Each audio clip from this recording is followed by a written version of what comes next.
उद्या तू भोसले चौकात कवाही मला बोलव एकटा त्या ठिकाणी उभा राहतो. अजून तुला वैराग आणि वैराग भागातली माणसं माहिती नाही ती एकदा माग लागले तर पुन्हा नदीच्या पलीकडे येऊ द्यायची नाही ती एवढी ताकद आमची आहे.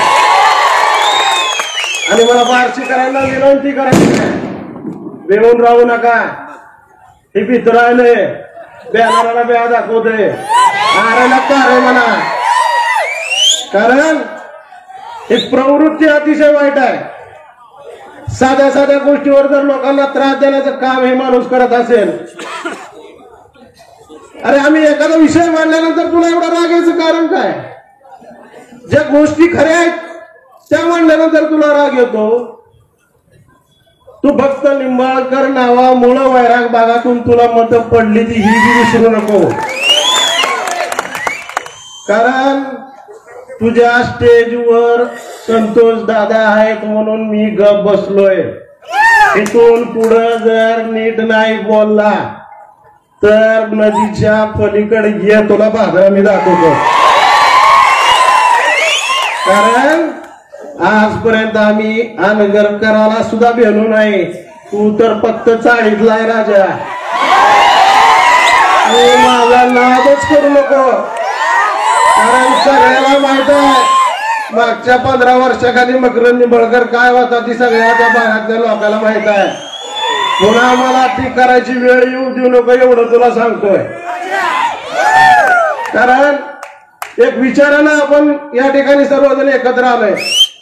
आम्ही मत का मागतोय? आमचा उमेदवार गेली 5 वर्ष सर्वसामान्य माणसाची काम करतायत. ओमदादांनी कुणाचा फोन उचलला नाही असा माणूस नाही. त्या माणसाला मतदान करण्यासाठी आज गावोगावातील प्रत्येक गावातील माणूस कुठलाच गाव मायनस राहणार नाही अशी परिस्थिती आज आपल्या तालुक्यातली आहे. आणि त्याला दुखणं ह्याला झालंय. जिथं जाईल तिथं 20-25 माणसं. काल सभेला बी जवळजवळ 9 वाजल्या तर पुढच्या रिकाम्याच होत्या. त्याच्यामुळे इतकं चिल्ला 2दा हेलपडा घातल्या त्याला चौकात. इकडून आलं माढा रोडला गेलं, माढा रोडवर आलं सोलापूर रोडला गेला.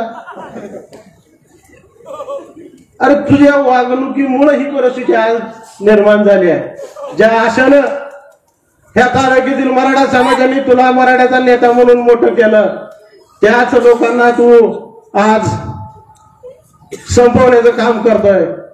काय त्या डिस्प्लेनी तुझी गोडं मारलं होतं? काय कोरक्याने तुझं गोडं मारलंय? तुझ्यासाठी आमदार करण्यासाठी तुझ्या पहिल्या इलेक्शनला मी होतो त्यावेळेस तुझ्या गाडीला डिस्प्लेनी टाकलेला ही विसरू नको तू. ज्या माणसांनी तुम्हाला मोठं केलं गेल्या वेळेस विश्वास भाऊ डिस्प्ले कोरके हे सगळे बरोबर तुझ्या होते आणि आज त्यांनाच संपवण्याची भाषा करतो. म्हणजे कुठल्या प्रवृत्तीचा माणूस? मी एकटाच पाहिजे, कोण मोठं झालेलं याला चालत नाही. त्यामुळं माझी विनंती आहे बार्शी शहरातल्या लोकांना भिवू नका. अरे एक दिवस मारायचंय शिळी होऊन जगण्यापेक्षा वाघ होऊन जगा. कारण ही प्रवृत्ती जर पुढे वाढली तर कुणाला घराच्या बाहेर निघायला सुद्धा मुश्किल होईल. अजून ह्याच्यात काहीच नाही. पुढचं विधानसभा आहे त्याच्या आधीच ही कुरकुर करायला लागले. पुन्हा निवडून आल्यावर तर कसं करेल ह्याचा विचार तुम्ही करा. बारशी करायला आमच्या वाऱ्या भागातली माणसं भेट नाही ती. कारण आम्हाला पहिल्यापासून सवय आहे ती करायची. उगा आता ह्या 10 वर्षात आम्ही जरा शांत राहिले त्याच्यामुळे तो आमच्या नादी लागू नको. त्यामुळं जास्त काय बोलत नाही. ओमदादाचं चिन्ह आहे मशाल. मशाला पुढचं बटन दाबून आपण जास्तीत जास्त मताधिक्यानं निवडून द्यावं एवढी विनंती करतो आणि माझं संपवतो. जय हिंद, जय महाराष्ट्र.